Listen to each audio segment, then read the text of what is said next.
আসসালামু আলাইকুম ওয়া রাহমাতুল্লাহ। জীবনে চলার পথে মাঝে মাঝে কিছু বিপদ আপদ আমাদের জীবনকে এমন পর্যায়ে নিয়ে যায় যখন আমরা ভাবতে বাধ্য হই যে আর বোধহয় সামনে আগানো সম্ভব নয়।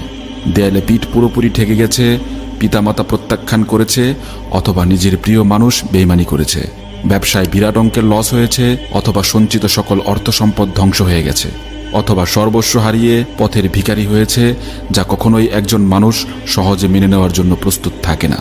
এরপর মানুষ তার জীবনের সবচেয়ে ভয়াবহ পরিস্থিতি মোকাবেলা করে।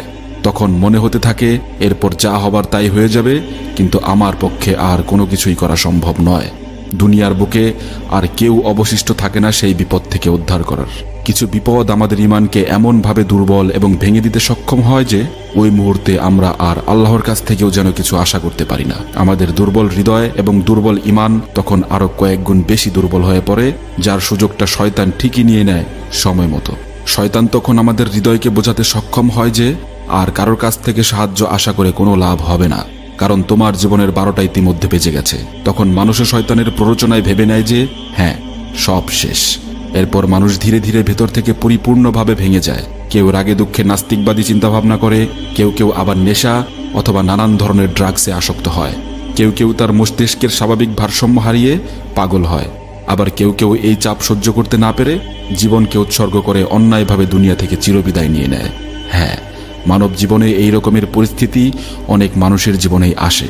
অনেক মানুষই তার দুনিয়ার জীবনে কঠিন থেকে কঠিনতর সমস্যার মধ্যে পড়ে যায় যখন তার আর সত্যি সামনে আগানোর মতো কোনো পথ খোলা থাকে না। কিন্তু আসল কথা হলো, দুনিয়ার জীবনের এই সাময়িক বিপর্যয় আমাদেরকে একটা কথা বেমালুম ভুলিয়ে দেয়, আর তা হলো দুনিয়ার সকল অসম্ভব বিষয়কে সম্ভব করার ক্ষমতা কেবল একজনেরই আছে। তার কাছে সমস্যা যেমনই হোক আর যত বড়ই হোক, সেটা সমাধান করা সম্ভব এক মুহূর্তেই। দুনিয়ার সকল মানুষের ক্ষমতার যেখানে শেষ, তার ক্ষমতার সেখানেই শুরু। যিনি এই দুনিয়া নামক এত সুবিশাল জিনিসকে কোনো খুঁটি বা পিলার ছাড়াই ঘূর্ণায়মান রেখেছেন শূন্যের ওপর, যিনি এই পুরো সৃষ্টি জগতের এক এবং একমাত্র অধিপতি, একমাত্র তার কাছেই রয়েছে সকল সমস্যার শ্রেষ্ঠ এবং সহজ সমাধান। তার সৃষ্টিকুলে বহু অসম্ভব জিনিস তিনি তৈরি করে রেখেছেন মানুষদের বোঝানোর জন্য যে সকল অসম্ভব একমাত্র তার কাছেই সম্ভব। তাহলে আমরা কেন বিপদের সময় তাকে ভুলে গিয়ে প্রথমেই হতাশায় ডুবে যাই? কেনই বা নিজেকে বিসর্জন দেই? একবার ভাবুন তো, আপনার জীবনে যেহেতু ভরসা করার মতো কেউই নেই এই দুনিয়ায়, তাহলে আপনি কেন একবার পুরোপুরি বিশ্বাস নিয়ে তার দরবারে গেলেন না? যিনি আপনাকে এই দুনিয়ায় পাঠিয়েছেন, তাহলে কি তার কোনো দায়িত্ব নেই আপনার ওপর? তাহলে কি তিনি আপনাকে এমনি এমনি দুনিয়ায় পাঠালেন? প্রিয় ভাই ও বোনেরা, মনে রাখবেন, আল্লাহ কখনোই আপনাকে দুনিয়াতে একা ছেড়ে দেননি, কারণ দুনিয়াতে আপনাকে তিনিই পাঠিয়েছেন। আল্লাহর কাছে যে কোনো কিছুই অসম্ভব নয়, তার উদাহরণ এবং রেফারেন্স রয়েছে অগণিত। কিন্তু তার মধ্যে একটি রেফারেন্স রয়েছে শ্রেষ্ঠ রেফারেন্স। একটি ঘটনা আছে আল্লাহর ক্ষমতার নিদর্শনের শ্রেষ্ঠ ঘটনা, যা আপনাকে আবারও ভাবতে বাধ্য করবে যে এটা কিভাবে সম্ভব, এবং সকল অসম্ভব আসলেই কেবল আল্লাহর কাছেই সম্ভব। এই রেফারেন্সটা শোনার পর জীবনভর আপনার আর ছোট্ট স্বপ্ন দেখতে ইচ্ছা হবে না। মনে হবে না নিজের পকেটের উপর চিন্তা করে আমি স্বপ্নটা দেখি। তাহলে চলুন জেনে আসি সেই ঘটনাটা। হযরত জাকারিয়া আলাইহিস সালাম, তিনি ছিলেন বনি ইসরায়েলের একজন মহান নবী। তিনি ছিলেন ইমরান বংশের সম্মানিত ব্যক্তি এবং আল্লাহর একজন নেক বান্দা।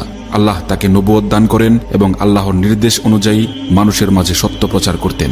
তিনি ছিলেন মসজিদে আকসার অন্যতম প্রধান ধর্মযাজক, যিনি সব সময় মানুষের মাঝে ঈমানের আলো ছড়িয়ে দেওয়ার চেষ্টা করতেন।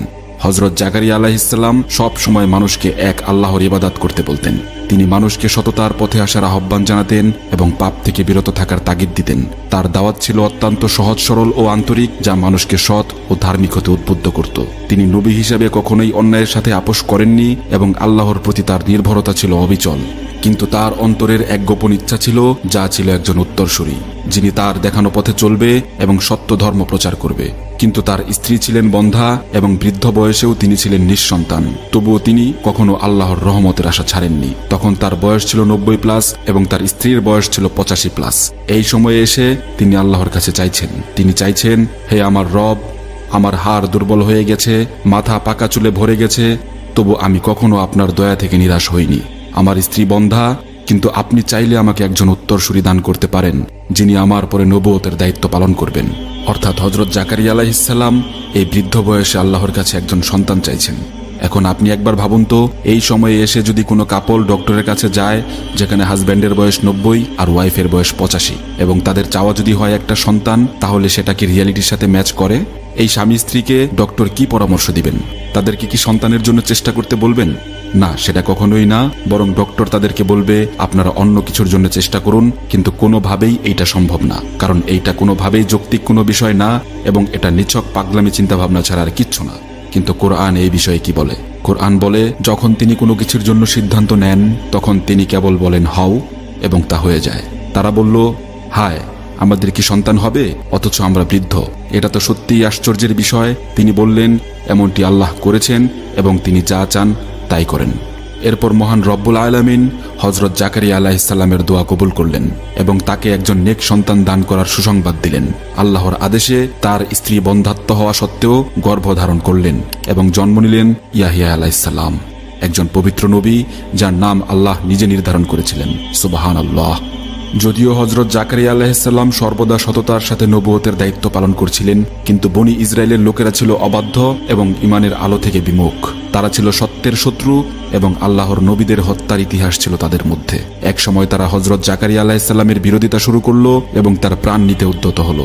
এক বর্ণনায় বলা হয়, তিনি যখন তাদের দুষ্ট পরিকল্পনার কথা জানতে পারলেন তখন তিনি একটি গাছের কাছে আশ্রয় নিলেন। আল্লাহর কুদরতে সেই গাছ দ্বিখণ্ডিত হয়ে তাকে ভিতরে আশ্রয় দিল, কিন্তু কাফেররা গাছটিকে দ্বিখণ্ডিত করে তাকে নির্মমভাবে হত্যা করল। প্রিয় ভাই ও বোনেরা, এই সত্য ঘটনাটি অবলম্বন করে আমরা এই শিক্ষা পাই যে দেরিতে হলেও আল্লাহ তার প্রিয় বান্দাদের দোয়া কবুল করেন। আপনারা আল্লাহর রহমতের প্রতি আশা হারাবেন না, কারণ দুনিয়ার কোনো কিছুই আল্লাহর কুদরতের বাহিরে নয়, বরং এটি আমাদের জীবনের জন্য একটি বড় শিক্ষা।